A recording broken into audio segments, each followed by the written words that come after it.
Bonsoir. Alors moi je suis venu vous prévenir que la science est en train de rattraper la fiction.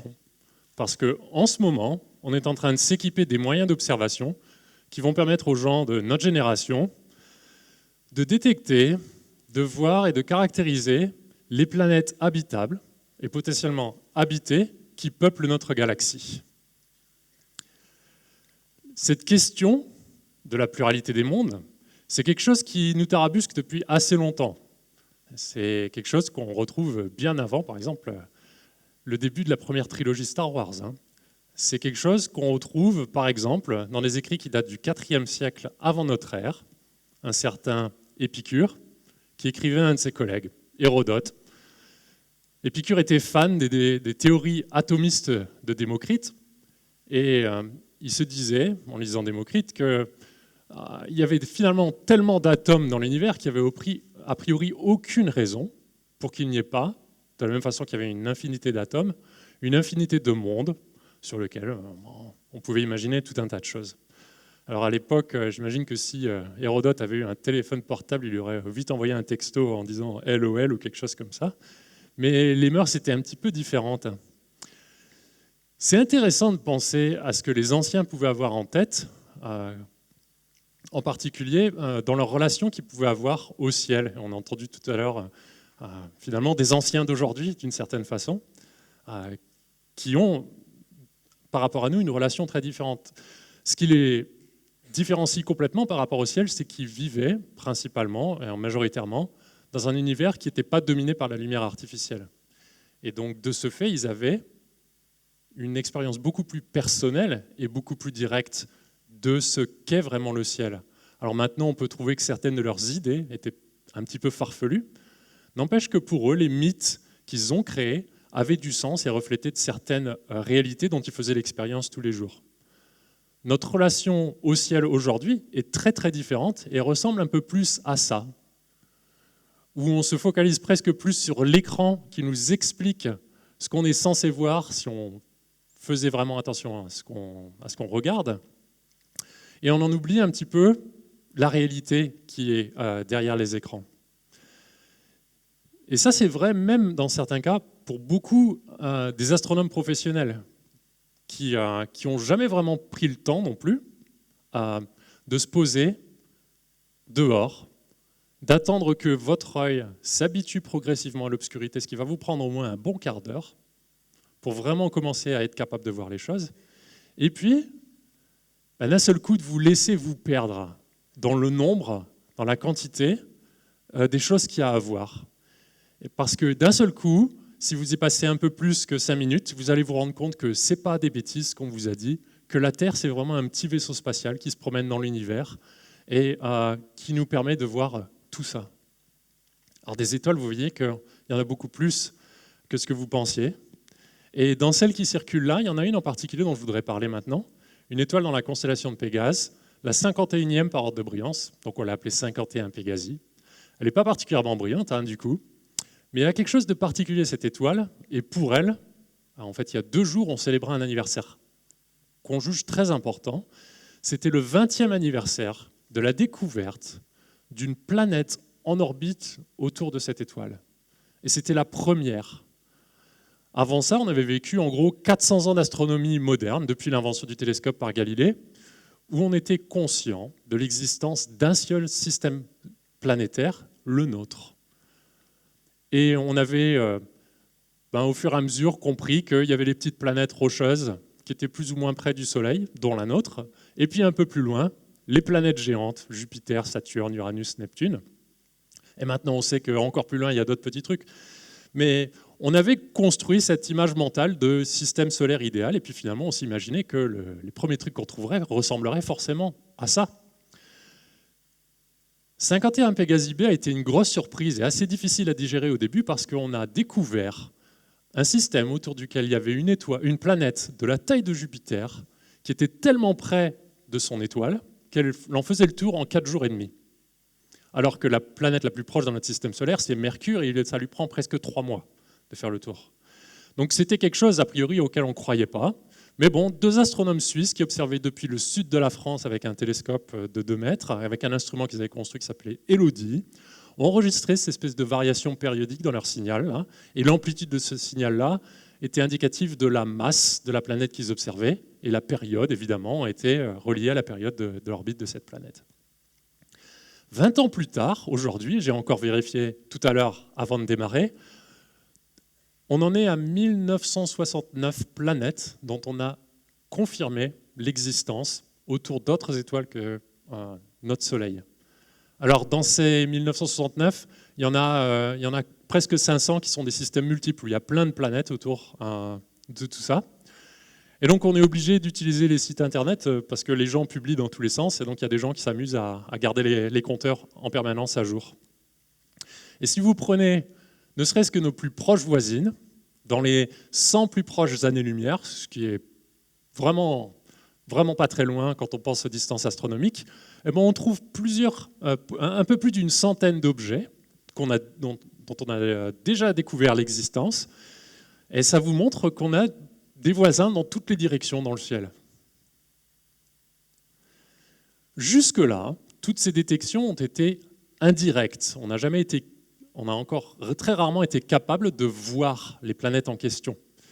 Les 2 méthodes qui marchent le plus sont les méthodes dites de vitesse radiale, qui étaient celles de 51 Pégasi, où en fait on détecte l'effet dynamique qu'une planète a autour d'une étoile. Vous savez, on dit tout le temps que les planètes tournent autour des étoiles, ce n'est pas exactement vrai. En fait, les deux tournent l'un autour de l'autre. Il y a juste que dans notre cas, le Soleil est très très massif et donc il ne bouge pas beaucoup, mais il bouge un petit peu. Et ce mouvement-là, on est capable de le détecter sur plein d'étoiles. Et l'amplitude du mouvement, en gros, plus la planète est massive et plus elle est proche, et plus ça va faire gigoter notre étoile.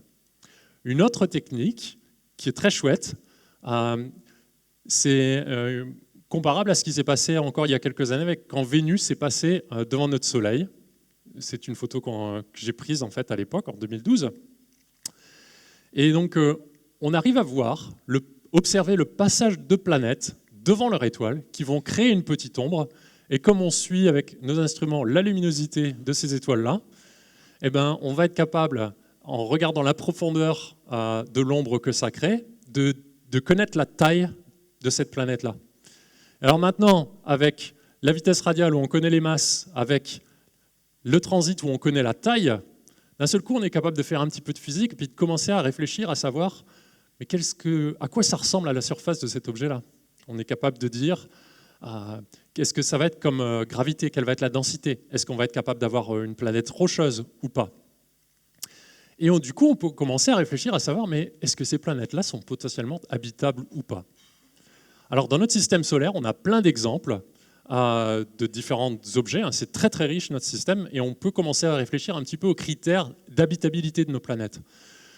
On a des planètes géantes comme Jupiter qui sont tellement massives avec une atmosphère très dense qu'il suffirait qu'on aille un petit peu à travers les couches de l'atmosphère pour être complètement écrasé par la pression avant d'atteindre une hypothétique surface sur laquelle on pourrait se tenir debout.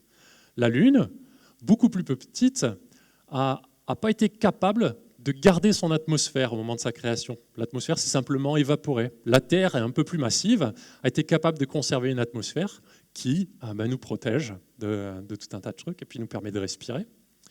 L'autre critère, c'est aussi la distance qui sépare la planète de l'étoile.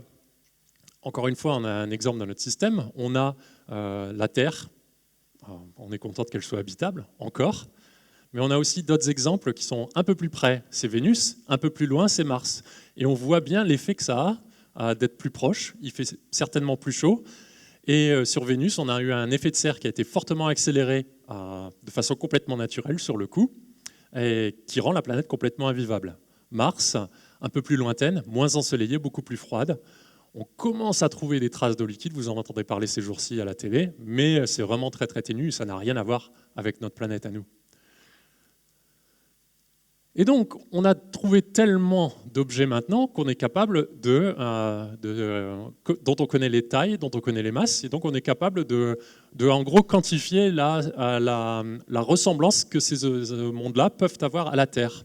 Et donc il y a des gens qui sont amusés à bricoler une espèce d'indice qui donc, si on arrivait à trouver une copie parfaite de la Terre, vaudrait exactement 1 pour cette planète. Et donc, pour avoir un peu des références, Mars, par exemple, vu ce système de calcul-là, aurait un indice de 0,64, ça veut dire qu'il est 64% proche de la Terre. Jupiter est très très lointain, il n'est que 12%. Ce qui est intéressant, c'est qu'on a trouvé, vous voyez, tout un paquet d'objets, Kepler 438b, 296e, etc., etc., qui sont beaucoup plus semblables à notre planète, a priori, que ne l'est Mars. Ce qui est plutôt chouette, parce que Mars, c'est notre prochaine destination naturelle en tant qu'humain dans l'espace. Alors l'étape d'après maintenant, qu'est-ce que c'est? C'est de savoir comment est-ce qu'on va aller chercher des traces qui vont nous permettre de dire s'il y a de la vie sur cette planète-là et si elle est potentiellement habitable. Alors ce qu'on fait dans ces cas-là, c'est qu'on voudrait utiliser une technique qu'on appelle la spectroscopie, où on va prendre la lumière de tous ces objets-là et la décomposer un peu comme le fait un arc-en-ciel, quand il y a la pluie, les bonnes conditions de luminosité. Et on va donc décomposer les différentes composantes de la lumière en couleurs. Et si on regarde de très près un arc-en-ciel, on peut se rendre compte qu'à des endroits très très précis, il manque des couleurs. On a une espèce de code barre qui apparaît. Et le code barre, il est caractéristique de la présence des éléments chimiques qui composent l'objet en question. C'est comme ça qu'on est capable de savoir que dans le Soleil, il y a des métaux, il y a de l'hélium, il y a de l'hydrogène et tout ça. Donc des gens se sont amusés à faire ce genre d'observation-là et à comparer ce qu'un observateur externe observerait en comparant Mars, Vénus et la Terre, encore une fois. Et on voit qu'on serait a priori capable de dire, en observant dans certaines bandes de fréquences ou de longueur d'onde, autour de 10 microns dans l'infrarouge, en gros dans le rouge, dans le visible, on serait capable de détecter la présence d'oxygène gazeux, celui qu'on respire, qui nous fait respirer, ou d'ozone. En pratique, on n'a pas encore réussi à faire ça. Et la raison pour laquelle on n'a pas réussi encore à le faire, c'est parce que c'est super dur à faire. Pour vous donner un petit peu une idée de la difficulté, je voudrais vous montrer cette image-là, qui est absolument géniale. C'est une vue du système solaire par la sonde Cassini, et on a choisi le bon moment où Cassini est passé entre le Soleil. Il y a eu Saturne qui cachait le Soleil, et qui du coup nous permet de voir un petit peu ce qui se passe autour de Saturne. Et vous êtes tous sur cette photo. C'est une espèce de selfie. Dans la photo, on est là. Vous êtes tous là dans cette photo-là. Ce que Carl Sagan appelait un petit point bleu pâle. En gros, c'est à ça que se résume la Terre, vue depuis Saturne. Alors, il y a un autre vaisseau qui a pris une photo un peu comparable, mais qui est un peu plus ancienne, mais qui est encore plus lointaine, qui a été prise par la sonde Voyager 1, qui est vraiment à la limite du système solaire. On a encore une fois le petit point bleu pâle. Mais alors là aussi, on voit on a le Soleil qui domine tout dans cette histoire-là. Les planètes sont imperceptibles. Pour espérer capter un petit peu de leur lumière, on est obligé d'avoir des télescopes qui deviennent de plus en plus grands. L'autre problème, c'est que le Soleil, il est typiquement entre 1 et 10 milliards de fois plus brillant. Et donc si on n'y fait rien, on ne voit que le Soleil quand on regarde le système solaire. Et l'autre problème, c'est que les étoiles, elles sont typiquement entre 100 et 200 000 fois plus loin que la distance que vous avez là sur cette image-là. Ce qui veut dire que le Soleil et la Terre, ils sont en gros les uns sur les autres. Alors moi, mon travail, c'est de construire et de réfléchir aux moyens de, malgré tout, les voir. Et donc on s'inspire d'une idée qui date des années 30, qui était inventée par quelqu'un qui s'appelait Bernard Lyot, qui s'inspirait lui-même du phénomène des éclipses. Et donc on a essayé de reconstruire une éclipse en boîte, en gros. C'est quelque chose qu'on appelle un coronographe, parce qu'à l'époque, ça servait à observer la couronne du solaire. Et on l'a adapté au cas des étoiles. Il y a beaucoup plus de technologie maintenant là-dedans. Et la bonne nouvelle, c'est que ça commence à marcher, ce genre de choses. Et je vous montre ici quelques images que vous avez peut-être vues de systèmes planétaires qui datent de seulement il y a quelques années. Le plus célèbre, c'est celui-là, HR 8799, qui est un système à 4 planètes, et plus récemment, 51 Eridani, encore 51, une coïncidence, qui est un système sur lequel on a trouvé une seule planète pour le moment. Ce qui est particulier dans ces systèmes-là, c'est que ce sont encore une fois des bizarreries, des choses qui ne sont pas du tout comme notre système solaire à nous. La raison pour laquelle on a réussi à directement imager ces planètes-là, c'est qu'elles sont extrêmement brillantes. En fait, comparé à notre système solaire, qui est très très mature, 4,5 milliards d'années, quand même, le respect, ces systèmes-là sont des bébés de 20 millions d'années seulement. Et donc les planètes, qui en gros sortent de leur couveuse, littéralement, sont encore très très chaudes et rayonnent énormément de leur énergie, ce qui fait qu'on arrive à les voir beaucoup plus facilement. Et donc l'étape d'après, ça va vraiment être de faire le même genre de choses sur des étoiles matures, un peu comme notre Soleil, pour essayer d'aller chercher des planètes sur lesquelles on pourrait espérer éventuellement trouver de la vie. Alors je vous ai dit qu'on est en train de s'équiper des moyens qui vont nous permettre de faire ce genre de choses-là. On veut des grands télescopes. Et donc, on est en train en Europe de s'équiper d'un système qui devrait arriver d'ici une dizaine d'années, qui est un télescope avec un miroir de 39 mètres de diamètre. On aura suffisamment de résolution angulaire avec un tel télescope pour être capable de directement voir les planètes telluriques, comme ça, les planètes rocheuses, autour des étoiles un petit peu plus froides que le Soleil. On a des raisons pour ça, parce qu'on aura besoin de les observer dans l'infrarouge. Pour aller chercher les planètes autour des étoiles de type solaire, on sera obligé d'aller dans l'espace et d'aller observer, non pas dans l'infrarouge, mais dans le visible. Et c'est beaucoup plus facile d'observer dans le visible depuis l'espace.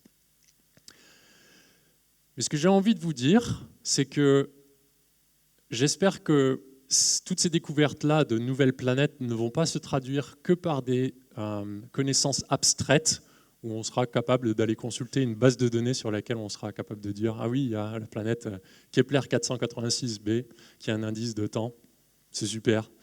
Ce que j'ai envie de vous dire, c'est plutôt que c'est très facile d'aller vous réapproprier le ciel, de sortir, de prendre le temps, encore une fois, de vous perdre dans les étoiles, dans l'immensité, et d'utiliser le ciel pour vous réapproprier toutes ces planètes. Parce que vous ne pouvez peut-être pas les voir directement, mais vous pouvez dans la majorité voir tous les soleils de ces planètes-là.